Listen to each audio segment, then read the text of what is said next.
जय जगन्नाथ सांग मैंने आशा करुँच आपण सब भल थे। तो एबे आसूची पंचुक।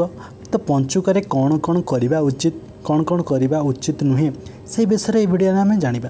तो आपण मैंने निश्चिंत वीडियो को देखूँ, बहुत किसी शिखा मिल। पंचुक व्रतरे माँ बृंदावती हरिहर कार्तिक पृथ्वी अग्नि को पूजा करा जाए, किंतु किछि नहले मध्य आपण केवल तुलसी चौरांकर पूजा कले मध्य आपण को सब पुण्य प्राप्त होइथाय। पंचुक व्रतरे तुलसी चौरा पाखरे 5 प्रकार मुरुज पका जाए। मुरुजरे प्रभु जगन्नाथ बलभद्र सुभद्रा राधा दामोदर शंख चक्र गदा पद्म बग बगुली स्वर्गकु सीढ़ी श्रृंगार जिनिस मुरुजरे पका जाए। पूजारे करा जाए मतलब मुरुज कर पका जाए, पूजा करा जाए। पूजा करा कार्तिक मासरे तुलसी चौरा की विशेष महत्व रही। कार्तिक मासरे तुलसी चौरा विशेष तार महत्व रही। कार्तिक मासर पंचुकरे ब्रह्म मुहूर्त स्नान करने उचित। भोर 4टा रु 4:30 भितर स्नान करने उचित। स्नान पर ठाकुरंक घर मंगल आरती दर्शन करने उचित। पाखरे थिबा जेकोसी मंदिर रे ठाकुरंक मंगल दर्शन करने उचित। पंचुक व्रत 5 दिन पर्यंत पालन करा जाए। कार्तिक मासर बड़ एकादशी दिन ठारू कार्तिक पूर्णिमा पर्यंत 5 दिन यही पंचुक व्रत करा जाए। पंचुक व्रत करा जाए। कार्तिक पूर्णिमा दिन पंचुक व्रत शेष होता है। चलित वर्ष पंचुक नवेम्बर 2 तारिख आरंभ हो 5 तारिख रे शेष हेब। चलित वर्ष 4 दिन पंचुक व्रत पालन हेब। यही पंचुक व्रत जी रखती तांको मास जाकर पुण्य प्राप्त होता है। तो आपण मैंने निश्चिंत यही 4 दिन पंचुक व्रत निश्चित रखु। पंचुक व्रत 5 दिन पर्यंत पादरे चप्पल पिंधा उचित नुहे कि मुंड कुंडेबा उचित नुहे। मुंडरे तेल लगेबा सेजरे शोइबा उचित नुहे। काहाकू मिछ कहवा निंदा करिबा अपमान करिबा इत्यादि काम यही 5 दिन पर्यंत करिबा उचित नुहे। ये सब काम आपण 5 दिन पर्यंत जमारू करिबे नहीं। पंचुक व्रत समस्त को रखिबा उचित। यह कले मृत्यु पर व्यक्ति को वैकुंठरे स्थान मिलता है, अनेक पुण्य अर्जन होता है। जो माने कार्तिकर पंचुक व्रत रखि थांती सरसज्जारे थिबा समय रे भीष्म यही पंचुक व्रत करथिले, सेथिपई एहाकू भीष्म पंचुक मध्य कहा जाए। पंचुक 5 दिन सकाळे संध्यारे भागवत गीता श्रीमद् भागवत राधा दामोदर अष्टकम ठाकुरंक भजन नाम जप इत्यादि करवा उचित। कार्तिक व्रत कथा भगवत कथा इत्यादि शुणा पढ़ा उचित। यह द्वारा मध्य अनेक पुण्यफल प्राप्त होता है। पंचुकरे यही पंचुकरे कुआरी झील माने बालुका पूजा करिथांती। माँ पृथ्वी को पूजा करिथांती। माटी रे कुंभीर कईछ इत्यादि तैयारी करी सूर्य को अर्घ्य दे बालुका पूजा करती।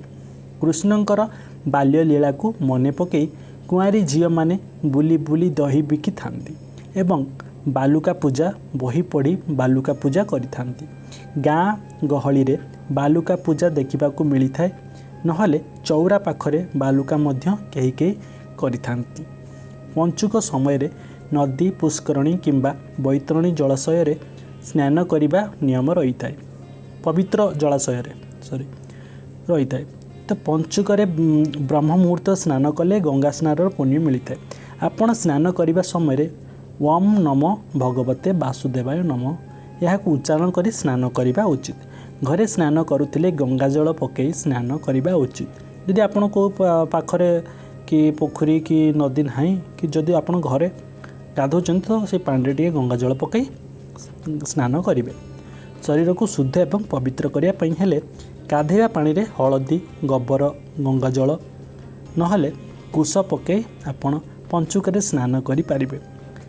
पंचुक समय दीपदान करा जाए। एमिति कले पुण्यफल प्राप्त होता है। सकाळे एवं संध्यारे ठाकुरंक पाखरे दीपदान करने उचित। तुलसी चौरांक पाखरे मंदिर रे घर ठाकुरंक पाखरे दीप जलाइबा उचित। पंचुक व्रत रखिले हबिष अन्न डालमा सेवन करी व्रत रखा होता है। पंचुक व्रत फल आहार हबिस किंबा निर्जला व्रत मध्य रखिपारे। हबिस सेवन करुथिले केवल गोटे थर दिन रे हबिस अन्न खाई व्रत को रखिबा उचित। हबिस पई अरुआ अन्न एवं केवल मुग डालमा ही सेवन करा जाए। विशेष पनीपरिबा हबिस डालमा रे पका जाए नाही। एथिरे छोट सारू देसी बाड़ी कदली आलू एवं धला कंदमूल पकई हबिस डालमा तैयारी करा जाए। हबिस डालमा रे घी जीरार छुंक दिया जाए। सेथिरे हलदी पका जाए नाही। हलदी एवं सुखिला लंका मसला बोली हबिस डालमा रे पड़े नाही।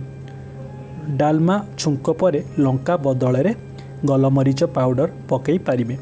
पंचुक व्रत छोट पिलांक ठारू आरंभ करी वयस्क लोक मानक पर्यंत समस्ते करिपारिबे, किंतु 5 दिन निष्ठार सहित एही व्रत करिबा उचित। तो आपण पंचुक व्रत पूरा छोट पिलारू वयस्क जते बुढ़ा भी लोक भी मतलब वयस्क लोक सब करिपारिबे, किंतु 5 दिन निष्ठार सहित व्रत को पालिब। पंचुकारे बिरी पानी कखारू लाउ मसूर डाली पियाज रसुण आमिष पिता पई छतु पड़ा खाद्य बासी खाद्य इत्यादि खाइबा उचित नुहे। तो ए सब पंचुकारे आपण माने निश्चित ध्यान दे रखंतु, खाइबे नाही। सकाळु गाधेई सारिबा परे माँ वृद्धामती पाखरे मुरुज पकाई फूल धूप दीपरे आरती करी भोग लगे पूजा करिबा उचित। सबु मुरुज को मध्य पूजा करिबा उचित। पूजा करिबा परे छोट पिला किंबा भूमि रे कदली पत्र रे पिंपुड़ी को भोग दे तापरे निजे पाइबा उचित।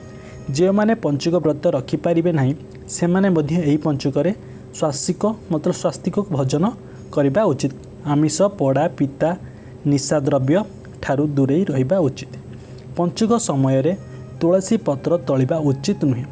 पंचुक आगरू तुलसी तली रखिबा उचित। कार्तिक पूर्णिमा दिन तो बिल को मध्य तुलसी तलिबा उचित नुहे। कार्तिक पूर्णिमा दिन तो मतलब बिल्कुल भी तुलसी तोड़िबा मना, कारण कार्तिक पूर्णिमा दिन माँ वृंदावती जन्म होइतिला। तले पड़िथिबा तुलसी पत्र रे पूजा करिपारिबे। पंचुक 5 दिन मुंड धोई बुड़ पकई गाधेबा उचित। प्रत्येक दिन भल धुआ लुगा किंबा नुआ लुगा पिंधिबा उचित। कार्तिक पूर्णिमा दिन रे माँ वृंदावती को भलरे सजई पूजा करिबा उचित, कारण एही दिनटी हेउची माँ तुलसींकर जन्मदिन। तो निश्चिंत एसबू पालन करेंगे। पंचुक समय रे ब्राह्मण भकिला लोक जगी गरीब लोक जगी को विशेष दान करने उचित। ता सहित प्रत्येक दिन गौमाता को खाइबा को देबा उचित। यह द्वारा अनेक पुण्यफल प्राप्त होता है। कार्तिक मास पंचुकरे मतलब ये कार्तिक मास पंचुकरे सब आप देख सब जानिले कौन कौन करिबार कौन कौन करबा कथा नुहे। तो आपन को जदि वीडियोटी पसंद आसीतिलो निश्चित लाइक करिवे, कमेंट रे जय माँ लक्ष्मी समस्ते लिखिबे। एमिति शिक्षण वीडियो देखिया पई आम चैनल को सब्सक्राइब मध्य करि परिबे। दर्शक मते आपण माने को स्थान आम वीडियो देखछन निश्चय गोटे कमेंट करी जणैबे और आम जानिक खुशी लागिबे जे आम वीडियो को स्थान जाई पहुँची पारुछे। हमको बहुत मोटिवेट लागिबे जे आम वीडियो को स्थान जाई पहुँची पारुछे। आउरी आपण मानक पई एमिति भल भल वीडियो बनेया पई आउरी मोटिवेट मिलु। तो निश्चिंत छोटिया कमेंट करी आपण माने को जिल्लारू आम वीडियो को देखुछन्ती। जय जगन्नाथ।